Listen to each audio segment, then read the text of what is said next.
23 अप्रैल 1930 पेशावर के सदर बाजार के काबुली गेट पर पठानों की भीड़ लगी हुई थी। सबके चेहरों पर एक शिकन तो थी, लेकिन कोई खास खौफ नहीं दिखता था। पेशावर के आसमान में सूरज अभी चढ़ ही रहा था, लेकिन माहौल में तनाव और कुछ अनिष्ट हो जाने का डर पसरा हुआ था। चौराहे के दूसरी ओर अभी अभी एक गोरे सार्जेंट पर किसी ने पेट्रोल की एक बोतल दे मारी थी। वो सार्जेंट जब जलने लगा तो वहां तैनात अंग्रेज अधिकारी कैप्टन रिकेट ने सिपाहियों को उसे बचाने का आदेश दिया, लेकिन कोई भी भारतीय सिपाही आगे नहीं बढ़ा। उल्टा सभी सिपाहियों ने मुंह फेर लिया।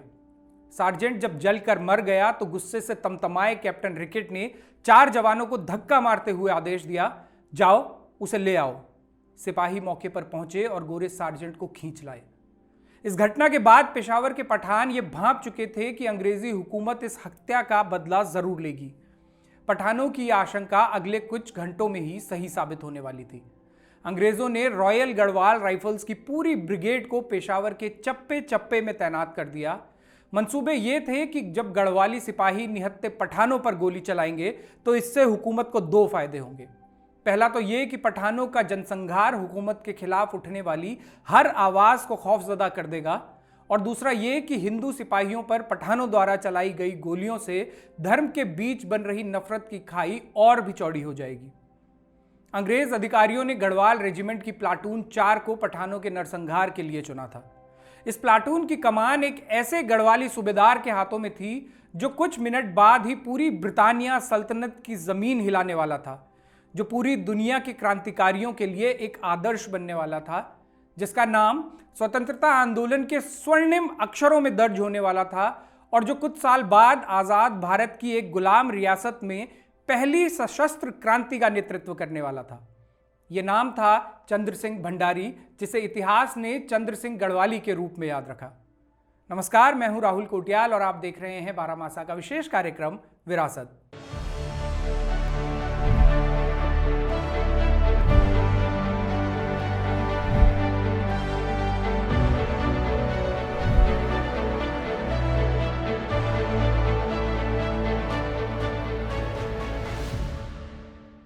गढ़वाल राइफल्स ने पेशावर में अपने देशवासियों पर गोली चलाने से इनकार कर दिया था। पूरी दुनिया में इस घटना का जबरदस्त असर हुआ। जो साहस और जज्बा चंद्र सिंह गढ़वाली ने पेशावर में दिखाया था, उस साहस की झलकियां उनके बचपन में ही दिखने लगी थी। अपनी बलशाली देह और हिम्मत के चलते उन्हें छोटी उम्र में ही गांव के लोग एक भड़ की तरह पहचानने लगे थे। उत्तराखंड के पहाड़ों में भड़ उस व्यक्ति को कहते हैं जो असामान्य रूप से बलशाली होता है। ऐसे ही एक भड़ का जन्म 25 दिसंबर 1891 को चमोली जिले में चांदपुर गढ़ी के नजदीक रोणोसेरा गांव में काश्तकार जातली सिंह के घर पर हुआ। जातली सिंह अनपढ़ थे। उनका सामाजिक दायरा भी ऐसा नहीं था कि वो शिक्षा की जरूरत कभी महसूस कर पाते। इसका खामियाजा चंद्र सिंह को भुगतना पड़ा। तेज दिमाग होने के बावजूद भी उन्हें शुरुआती दिनों में स्कूल नहीं भेजा गया, लेकिन जब चंद्र सिंह की पैरवी के लिए स्कूल के हेडमास्टर खुद जातली सिंह के घर आए तो उन्होंने फिर उन्हें रोका भी नहीं, और इस तरह चंद्र सिंह की स्कूली शिक्षा की शुरुआत हुई।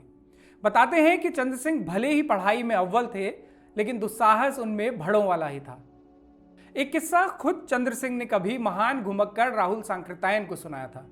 राहुल अपनी किताब में इस बात का जिक्र करते हुए लिखते हैं कि चंद्र सिंह उस समय सिर्फ 13 साल के थे जब गढ़वाल का कोई डिप्टी कमिश्नर अपनी पत्नी के साथ डेडो विंसर के जंगलों में शिकार के लिए पहुंचा। पूरा गांव उसके खिदमत में जुट गया। जितना हो सकता था आवभगत की गई। इस दौरे में आए डिप्टी कमिश्नर और उनकी पत्नी गांव के पास ही मौजूद एक डाक बंगले में ठहरे थे। अगले दिन अंग्रेज साहब शिकार के लिए जंगल चले गए तो अंग्रेज मीम बंगले में ही अकेले रह गई। इस दौरान एक ऐसी घटना हुई जिससे पूरे गांव की शामत आने वाली थी। हुआ यूं कि गांव का एक मानसिक विक्षिप्त व्यक्ति नग्न अवस्था में बंगले के सामने से गुजर गया। जिस वक्त वो वहां से निकल रहा था, उस वक्त अंग्रेज मीम बंगले के बाहर ही टहल रही थी। उन्होंने उस नग्न व्यक्ति को देखा तो इसे अपना अपमान माना।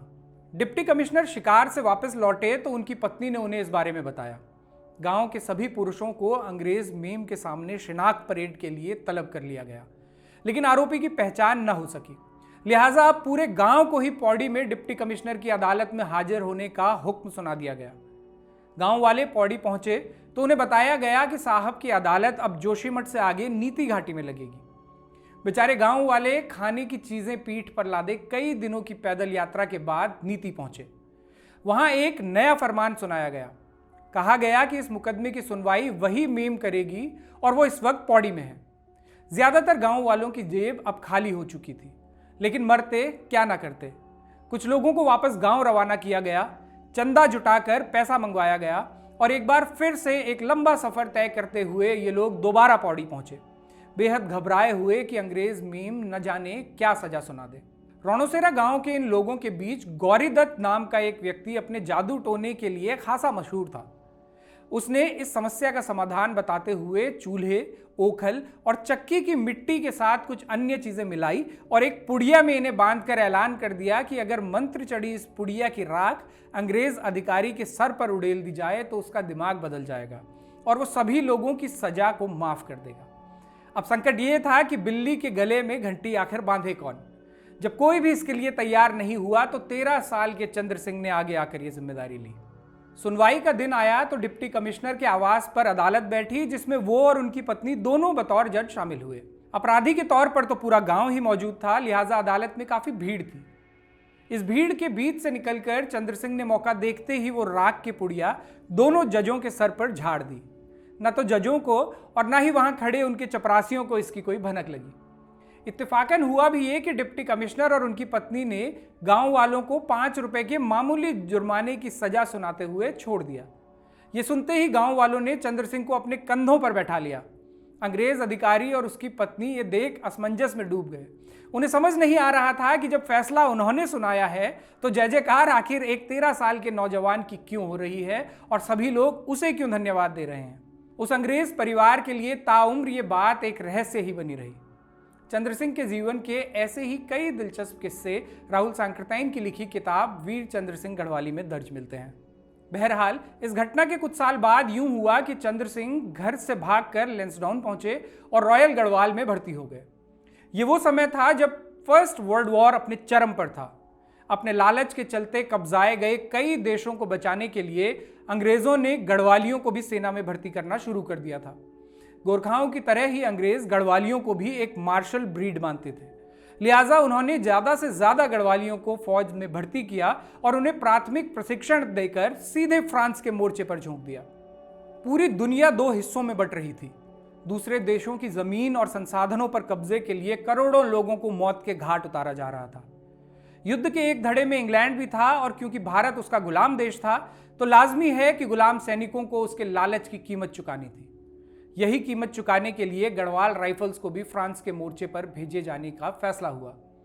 इस युद्ध में जाने वाले सैनिकों को जीवित वापस लौटने की उम्मीद बेहद कम ही होती थी, लिहाजा उन्हें जाने से पहले कुछ छुट्टियां दी जाती थी ताकि वो अपने परिवार से मिल सकें और ऐसे मिल सकें जैसे ये उनकी आखिरी मुलाकात हो। फ्रांस के मोर्चे पर निकलने से पहले चंद्र सिंह को भी 15 दिन की छुट्टी मिली। सैनिक वर्दी पहने जब वो अपने गांव पहुंचे तो पहली बार उन्होंने अपनी 7 महीने की बेटी को देखा और उसे देखते ही ऐसे पिघल गए कि फूट फूट कर रोने लगे। वो एक ऐसे मोर्चे पर निकल रहे थे कि अपनी बेटी से उनकी ये पहली मुलाकात आखिरी भी हो सकती थी। 15 दिन अपने परिवार के साथ रहने के बाद चंद्र सिंह वापस अपनी पलटन में लैंसडाउन लौटे। यहां से 1 महीने बाद उनकी पलटन फ्रांस के लिए रवाना हुई। लैंसडाउन से कोटद्वार रेलवे स्टेशन तक ये पलटन पैदल पहुंची, कोटद्वार से बंबई ट्रेन से और 1 अगस्त 1914 के दिन कोकनाडा जहाज में सवार हो गई। भूमध्य सागर में एक लंबा सफर तय करते हुए 14 अगस्त को ये लोग फ्रांस के मोर्सेई बंदरगाह पहुंचे और फिर जर्मनों के खिलाफ इन गढ़वाली सैनिकों ने अदम्य साहस का परिचय दिया। चंद्र सिंह फ्रांस के उसी मोर्चे पर लड़ रहे थे जिसमें 2 महीने पहले ही टिहरी जिले के गबर सिंह नेगी और चमोली जिले के दरबान सिंह लड़े थे, जिन्हें आगे चलकर विक्टोरिया क्रॉस से सम्मानित किया गया था। कई महीनों तक फ्रांस के मोर्चे पर लड़ने के बाद चंद्र सिंह को इराक और मध्य पूर्व के कई अन्य मोर्चों पर भेजा गया। वो जब भारत वापस लौटे तो कई देशों की यात्रा कर चुके थे। उनके अनुभवों का दायरा इसलिए भी ज्यादा विस्तृत हो चुका था क्योंकि इसी बीच चंद्र सिंह को किताबों का चस्का लगा था। वो जिन्हें पढ़ रहे थे उनमें रूस की क्रांति के नायक और समाजवादी नेता लेनिन भी शामिल थे। लेनिन की सोच और समाजवाद ने चंद्र सिंह को काफी प्रभावित किया और भारत लौटने तक वे ये समझ चुके थे कि जिस युद्ध में वो लड़े और उनके सैकड़ों साथी शहीद हुए वो महज एक लालच का युद्ध था। जिसमें उनके देश के न जाने कितने लोगों को बलि का बकरा बनाया गया। ये वो दौर भी था जब भारत में असहयोग आंदोलन अपने चरम पर था। ब्रिटिश हुकूमत के खिलाफ महात्मा गांधी के प्रतिरोध का अनोखा तरीका जहां दुनिया भर के लोगों का ध्यान खींच रहा था, वहीं देश की सरहदों में भी ये प्रतिरोध नई ऊर्जा का संचार कर रहा था। भारतीय उपमहाद्वीप के उत्तर पश्चिम में अफगानिस्तान की सीमा से लगे इलाके में एक और गांधी उभर रहे थे, जिनका नाम था अब्दुल गफ्फार खान। गफ्फार खान के नेतृत्व में पठानों ने अंग्रेजी हुकूमत के खिलाफ सत्याग्रह की शुरुआत की और वो भारतीय स्वतंत्रता आंदोलन को मजबूती देने लगे। सीमांत गांधी यानी अब्दुल गफ्फार खान से प्रेरित कई पठान गांधी जी के समर्थन में एक शांतिपूर्ण प्रदर्शन के लिए जमा हुए थे। अंग्रेजी हुकूमत को यह बर्दाश्त नहीं हुआ। वो किसी भी कीमत पर पठानों के इस आंदोलन को कुचल देना चाहती थी।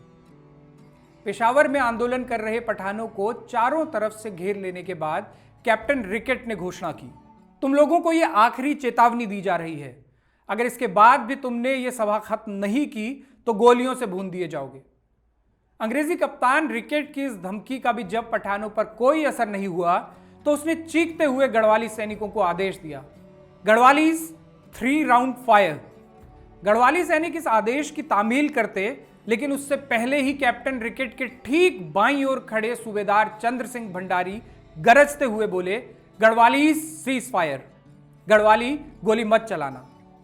इतना सुनना था कि सभी गढ़वाली सैनिकों ने अपनी बंदूकें नीचे कर ली और निहत्थे पठानों पर गोलियां चलाने से इनकार कर दिया।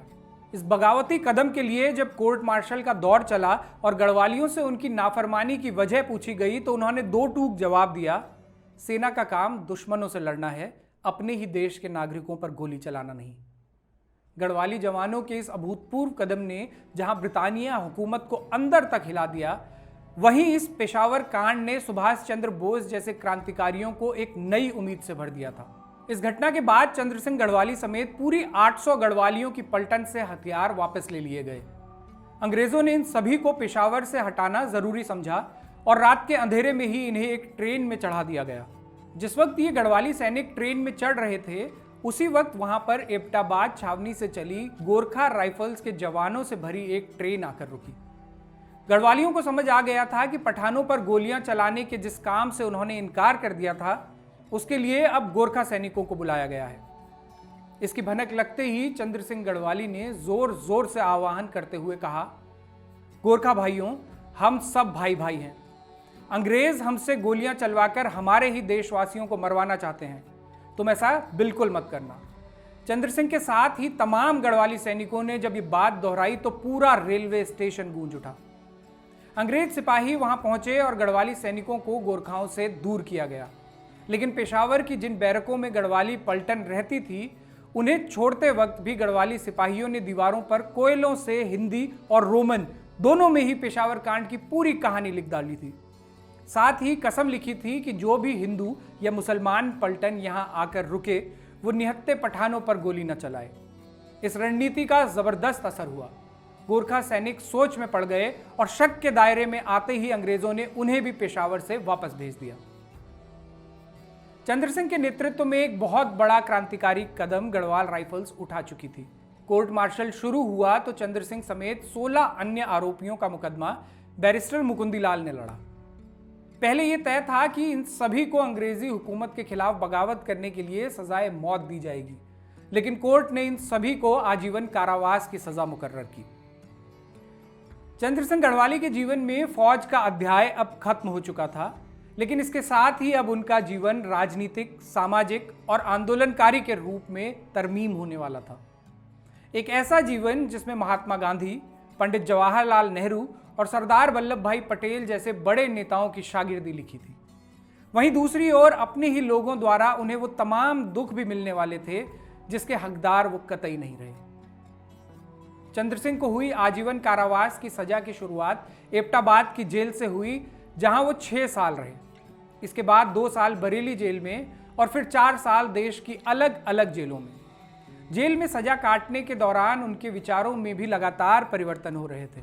इनमें सबसे बड़ा पड़ाव तब आया जब इलाहाबाद की नैनी जेल में उनकी मुलाकात शिव वर्मा, जयदेव कपूर, डॉक्टर गया प्रसाद, शंभू प्रसाद, विजय कुमार और यशपाल जैसे क्रांतिकारियों से हुई। इन लोगों की संगत में आकर चंद्र सिंह अब पूरी तरह से साम्यवादी यानी कि एक कम्युनिस्ट हो चुके थे। सरकार को इस संगत का पता चला तो उन्हें 10 नवंबर 1939 के दिन देहरादून जेल में शिफ्ट कर दिया गया। कुछ समय बाद जब उन्हें लखनऊ जेल भेजा गया तो उनकी मुलाकात राजनीतिक कैदी पंडित जवाहरलाल नेहरू से हुई।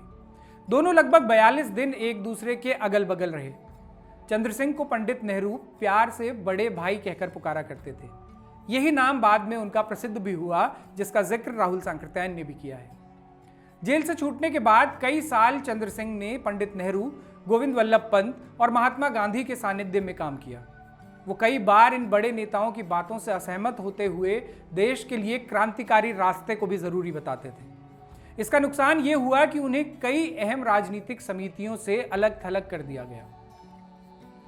अंग्रेजों ने उन्हें जेल से तो छोड़ दिया था, लेकिन उनके पौड़ी जाने पर प्रतिबंध था। यह प्रतिबंध तभी हटा जब देश आजाद हुआ। उसके बाद वो पौड़ी में ही जनता के मुद्दे उठाने लगे। लेकिन इसी बीच एक और अहम घटना हुई, जिसके चलते वो फिर से पूरे देश के सामने एक बड़े क्रांतिकारी के रूप में सामने आए। ये घटना थी आजाद भारत में टिहरी नाम की एक रियासत में सशस्त्र क्रांति की अगुवाई करना। राहुल सांकृत्यायन अपनी किताब वीर चंद्र सिंह गढ़वाली में लिखते हैं, श्रीनगर में अलकनंदा के दूसरी ओर कीर्तिनगर से टिहरी रियासत की सीमा शुरू होती थी। यहाँ टिहरी के राजा के खिलाफ आंदोलन कर रही प्रजा परिषद के कुछ नेताओं को पुलिस ने गिरफ्तार कर लिया था। इससे जनता में भारी गुस्सा था। इसकी सूचना जब कॉमरेड नागेंद्र सकलानी और मोलू भरदारी को मिली तो वे तुरंत मौके पर पहुंचे। सकलानी ने पहुंचते ही भोंपू पर बोलना शुरू किया और फिर सभा की शुरुआत हुई।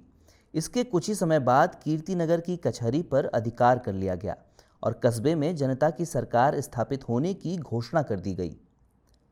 राजा के अधिकारियों को जनता ने बंधक बना लिया। टिहरी के राजा नरेंद्र शाह उस वक्त टिहरी में अपने महल में थे। उन्हें इसकी सूचना मिली तो उन्होंने एसडीओ और पुलिस अधीक्षक को भारी पुलिस बल के साथ मौके पर रवाना किया। लेकिन जनता अब क्रांति का मोर्चा संभाल चुकी थी। तमाम सिपाही बंधक बना लिए गए थे। एसडीओ और पुलिस अधीक्षक ने यह नज़ारा देखा तो वे जंगल की ओर भागे। नागेंद्र सकलानी और मोलू भरदारी उनके पीछे भागे तो एसडीओ ने दोनों पर गोलियां चला दी। दोनों क्रांतिकारियों की वहीं शहादत हो गई। नागेंद्र सकलानी और मोलू भरदारी की शहादत की खबर सुनकर जनता मायूस होने लगी। लेकिन क्रांति दिशाहीन न हो, इसके लिए पेशावर कांड के नायक चंद्र सिंह गढ़वाली तुरंत पौड़ी से कीर्तिनगर पहुंचे। उन्होंने एक भोंपू अपने हाथ में लिया और जनता से बोले, मैं चंद्र सिंह गढ़वाली हूं। नागेंद्र सकलानी और मोलू भरदारी की शहादत हमारी अंतिम शहादत है। गढ़वाल में 1300 साल का ये सामंती गढ़ अब ढहने वाला है। इन शहादतों के सामने ये अब टिक नहीं सकेगा। चंद्र सिंह गढ़वाली आह्वान कर ही रहे थे कि वहां मौजूद पुलिस के सभी सिपाहियों ने अपने हथियार झुका लिए और इस जन क्रांति का हिस्सा हो गए। तय किया गया कि दोनों शहीदों के शवों को एसडीओ की गाड़ी में रखकर टिहरी की तरफ कूच किया जाए। क्रांतिकारियों का यह काफिला देवप्रयाग होते हुए 15 जनवरी को टिहरी पहुंचा। गांव, कस्बे, बाजार, जहां जहां से भी ये यात्रा गुजरी, पुलिस के सिपाही अपने हथियार डालते गए और जनता घरों से निकलकर इस जुलूस का हिस्सा बनती चली गई। क्या बुजुर्ग, क्या नौजवान, क्या महिलाएं और क्या बच्चे, सभी टिहरी की तरफ बढ़ने लगे। 15 जनवरी को यह काफिला टिहरी पहुंचा। अब तक इस काफिले में हथियारबंद सुरक्षाकर्मी भी शामिल हो चुके थे। ये वही हथियारबंद सुरक्षाकर्मी थे जो कभी गढ़वाल राइफल के योद्धा थे और बाद में आजाद हिंद फौज में शामिल हो गए थे। इन्हें पता चला कि उनका नेता चंद्र सिंह गढ़वाली इस क्रांति का नेतृत्व कर रहा है, तो ये सभी अपने हथियार लेकर एक सुरक्षा प्लाटून के रूप में क्रांति के भागीदार हो गए थे। टिहरी में एक सफल क्रांति हुई और रियासत को आजाद करवाते हुए उसका भारत संघ में विलय करवाया गया। इसके बाद चंद्र सिंह पौड़ी लौट आए, लेकिन यहां उनके साथ एक ऐसी घटना हुई जिससे वो अंदर तक टूट गए। उन्हें आजाद भारत की पुलिस ने गिरफ्तार कर लिया और बरेली जेल भेज दिया गया। चंद्र सिंह गढ़वाली ये भी नहीं जानते थे कि उन्हें किस आरोप में गिरफ्तार किया जा रहा है। उन्होंने खुद पर लगी धाराओं के बारे में उत्तर प्रदेश सरकार से पूछा। उस समय उत्तर प्रदेश सरकार के मुख्यमंत्री गोविंद वल्लभ पंत हुआ करते थे। वे पहले से ही चंद्र सिंह से परिचित थे। डेरा इस्माइल खां जेल में जब चंद्र सिंह ने कैदियों की मांग को लेकर भूख हड़ताल की थी, तो गोविंद वल्लभ पंत ने ही जूस पिलाकर उनकी हड़ताल तोड़वाई थी। ऐसे में चंद्र सिंह बरेली जेल में आश्चर्य में थे कि उन्हें आखिर क्यों जेल में डाल दिया गया है, वो भी तब जब भारत एक आज़ाद मुल्क है। जेल में रहते हुए जब उन्हें एक हफ्ता बीत गया था, तो राज्य के गृह सचिव का एक पत्र उन्हें मिला। उसमें जो लिखा था वो पढ़कर चंद्र सिंह गढ़वाली के पैरों तले जमीन खिसक गई। उस पत्र में लिखा था कि UP maintenance of public order act 47 की धारा 5 के तहत तुम चंद्र सिंह, बेटा जाथले सिंह, मौजा अकरोड़ा, जिला गढ़वाल को इत्तला दी जाती है कि तुम्हें नजरबंद रखने की वजह है कि तुम कम्युनिस्ट पार्टी के एक जोरदार कार्यकर्ता हो। दूसरा, कि गढ़वाल राइफल की पेशावर में हुई गदर के सजा याफ्ता हो। तीसरा, कि तुम लोगों को भड़काते रहते हो। ये पत्र पढ़कर चंद्र सिंह का दिल बैठ गया और आंखें भर आई। उन्होंने जेल की अपनी कोठरी में 2 पल के लिए सोचा कि इस देश की आज़ादी के लिए मैंने अपना सब कुछ दांव पर लगा दिया, एक लंबा जीवन जेल में काटा। वो देश जब आज़ाद हुआ तो उन्हें ये सम्मान दिया जा रहा है। चंद्र सिंह गढ़वाली को जेल में नज़रबंद रखने की जानकारी जब देश के पहले प्रधानमंत्री जवाहरलाल नेहरू को हुई तो उन्होंने बड़ा अफसोस जताया। हालांकि उन्हें भी ये बात तब पता चली जब लंदन के बड़े अखबार डेली वर्कर ने चंद्र सिंह के जेल जाने की खबर को प्रमुखता से प्रकाशित किया। उसके बाद भारत के भी कई अखबारों में जब यूपी सरकार की जमकर आलोचना हुई तो नेहरू और गोविंद वल्लभ पंत के दखल के बाद उन्हें जेल से रिहा किया गया। चंद्र सिंह गढ़वाली का शेष जीवन भी बहुत बड़ी आर्थिक तंगी में गुजरा। उनके परिवार की आर्थिक हालत इस कदर खराब हो चुकी थी कि वो अपने बच्चों की पढ़ाई की फीस भी नहीं जुटा पाते थे। बाद में उत्तर प्रदेश सरकार ने उन्हें 15 रुपए मासिक पेंशन देने की घोषणा की। 74 साल की उम्र में ये पेंशन की रकम जले पर नमक छिड़कने जैसी थी, इसलिए उन्होंने कभी भी इस पैसे को स्वीकार नहीं किया। साल 1957 में चंद्र सिंह गढ़वाली ने कम्युनिस्ट पार्टी के सिंबल पर चुनाव भी लड़ा, लेकिन वो जीत नहीं सके। 1 अक्टूबर 1979 के दिन एक लंबी बीमारी के बाद उनका देहांत हुआ। उनकी मौत के बाद भारत सरकार ने उनके सम्मान में एक डाक टिकट जारी किया और उत्तराखंड सरकार में कुछ योजनाएं और कुछ संस्थाएं आज भी उनके नाम से चलाई जा रही हैं।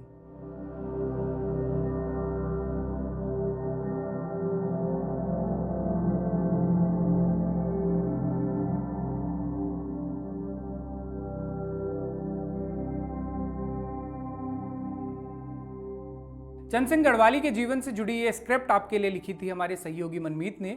ये कार्यक्रम आपको कैसा लगा हमें कमेंट करके ज़रूर बताएं। अगर हमारे कार्यक्रम आपको पसंद आ रहे हैं तो हमें सपोर्ट कीजिए। हमारे YouTube चैनल को सब्सक्राइब करने के साथ ही ज्वाइन का बटन दबाकर बारामासा के मेंबर बनिए। आप हमारी वेबसाइट baramasa.in पर जाकर भी हमें सपोर्ट कर सकते हैं ताकि हम लाते रहें पहाड़ों से जुड़ी ऐसी ही दिलचस्प जानकारियाँ बारामासा।